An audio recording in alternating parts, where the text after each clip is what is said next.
তো আজকে সেই বানাচ্ছি সাবুর বড়া। সাবুটাকে দেখেছো দুদিন আগে ভিজিয়েছিলাম, তো সেদিন আর করা হয়নি। তো আজকে বিকালে ভাবছি সাবুর বড়াটা বানিয়ে নিই। তো সাবুটাকে ভালো করে জলটা ছড়িয়ে নিয়েছি। তার মধ্যে দিয়েছি পেঁয়াজ কুচি আর আলু সেদ্ধ। যেহেতু আমি নিরামিষ করছি না, পেঁয়াজ দিয়ে করবো, এটা নিরামিষ বড়া না, তো সেই জন্য এর মধ্যে অল্প পেঁয়াজ কুচি দিয়েছি। তার মধ্যে দিয়েছি স্বাদ মতো নুন, আর তার মধ্যে দিয়েছি বাদামগুলোকে একটু ক্রাশ করে দিয়েছি। একটু ভেঙে দিলে এরকম খেতে ভালো লাগবে মুখে পড়লে।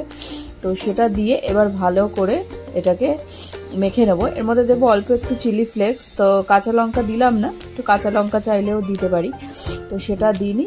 তো এবার সবগুলোকে ভালো করে মেখে নেব, একদম শুকনো শুকনো করে। দেখো এইভাবে মেখে নিতে হবে।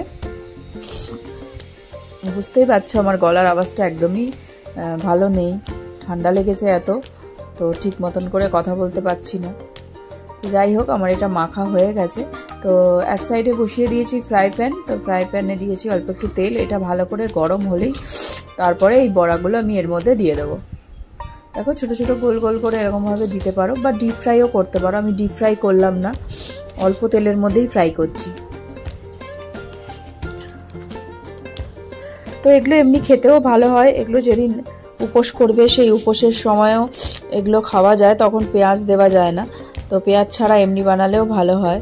তো আমি এখন এমনিই বানাচ্ছি বলে অল্প একটু পেঁয়াজ কুচি দিলাম আর কি। তো এবার এই বড়াগুলোকে ভালো করে লাল লাল করে ভেজে নিতে হবে।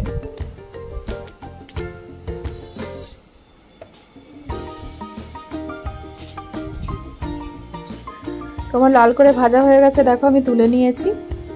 এই যে খেতে কিন্তু দুর্দান্ত হয়েছে। আমি একটা টেস্ট করে দেখেছিলাম, খুব ভালো হয়েছে। তোমরা কেউ যদি না খাও সাবুর বড়া, এরকম একবার ট্রাই করে দেখো, সত্যি খুব ভালো হয় খেতে। তো বিকালে চায়ের সাথে এগুলো খাবো।